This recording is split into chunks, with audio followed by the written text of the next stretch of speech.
Hey guys, welcome back to my channel. So real quick, we literally have like 20 minutes for the kids wake up, so we're gonna knock this video out. This video is gonna be about analyzing investment properties. all right, so let's just go ahead and jump right into it. So I'm gonna be asking Advocate a couple questions and we'll try to make this like a dialogue. So I guess what's the first thing you would say when someone they know they want to buy an investment property and they've started looking, but they don't really understand, like, how do I know what's going to be profitable? How do I know, what areas to look at? What are some of the things that you would give as like advice for someone who's looking into buying an investment property? Sure. In the last video, we talked about goal setting and knowing what you're trying to achieve. And so the first thing you'll have to determine is, like we mentioned in the last video, am I looking for appreciation or am I looking for cash flow? Yeah. So let's go with the appreciation aspect, right? The easiest thing to do is you can do rent like analysis or comparative analysis, which is the word I'm looking for, of the sale price of houses in a certain area within the last 6 months. Okay. And then look at houses that are similar to yours or the one you're actually looking to buy. If yours is less than that by a certain percentage, you know you're getting a bargain for the neighborhood, especially if the houses are similar. Yeah. So that would be a quick appreciation play, knowing that your house is eventually, you can sell it on the market for that amount. Now, if we're going for cash flow, the analysis is a little bit different in the sense that the way I factor it out is you do the same comparative analysis, but for rents at this point. And when you calculate the rents for similar houses, I usually get somewhere maybe the median of the rent for similar houses for that I'm looking at.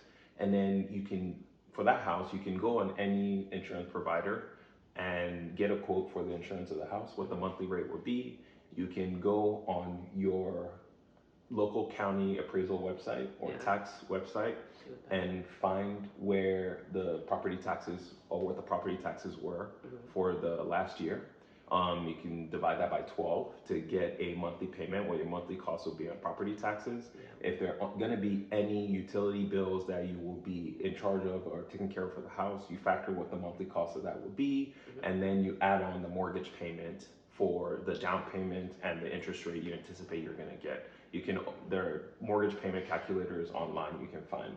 And so what I typically do is I will take that median rent, obviously subtract the mortgage payment, subtract the monthly insurance cost, subtract the monthly tax bill, subtract any other obligations, maybe HOAs or any other utilities associated with the house.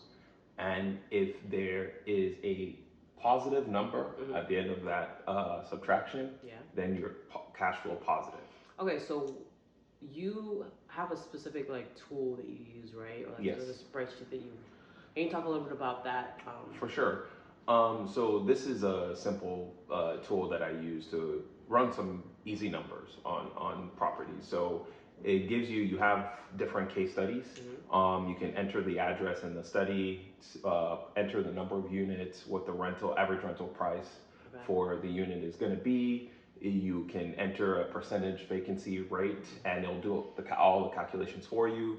You can enter the number of the tax bill, insurance bill, and it has like fields where you enter all the required information. Enter the interest rate you're planning to pay, the cost of the house, how much you plan to put down in down payments, if there are any seller credits in the transaction, the closing costs. It gives you fields to enter everything. And then at the end, it spits out what your monthly cash flow is, what your yearly income will be, net operating income before all the bills. And so you can see a full picture of what the lifetime of this investment is going to be. And it'll help you determine whether that threshold is suitable for your investment goals or not. And the fact of the matter is there's no right answer. As long as you're like $1 positive, you are cash flow positive. And some people are just looking for wealth preservation, and they're looking for an opportunity to outsource that debt. Especially if they're taking on debt with the house. So as long as the person is able to cover the mortgage, they're fine. Others are looking for, cash flow. And how much cash flow is good cash flow? True. It's really a personal preference. So a lot of folks get stuck on wanting to feel like, oh, is 2% enough? Is 5% enough? Is 7% enough? That decision is very individual and it's tailor made for what your goals are. So don't get stuck on that. As long as you're cash flow positive, you are in the right direction, and it's really up to your risk tolerance for how high you want that to go. Okay, that makes sense. So I know we were just talking about the the tool that you use and stuff, and I just want to use this time to remind folks that are watching that if you are in this process, like if you're looking for investment properties, if you're looking for investment properties and stuff, and you just need to discuss maybe your specific situation, your specific case with somebody. He has consultation calls. Yep. Consultation. He has consultation calls that he does every week, and like we talked about the tool that he uses. That's something that he also provides, or you can have access to, for a small fee, of course. But yeah. So just wanted to kind of put that out there. Sorry. So one quick thing before we probably wrap up this video. Can you just give me like let's talk in like specific examples. So you said a lot of things, but can we give like a concrete example, and we could use our case for an example. Maybe when we were looking at buying our first multi-unit property, what were some of the things? Kind of just walk us through what were some of the things that we considered, and you can use numbers as well, just to give like a concrete example. I think it would be a good idea if I have the spreadsheet and we screen record and I voice over. Okay. Everything. Okay. So yeah. So we'll do that. I think that that's a good stopping point, at least to cover the analysis. Mm-hmm. If there are any questions about anything I discussed and you're trying to like talk to your own particular situation, please feel free to reach out and schedule a call. Mm-hmm. I'll be very, very happy to have that conversation. And then for now, on to the next topic.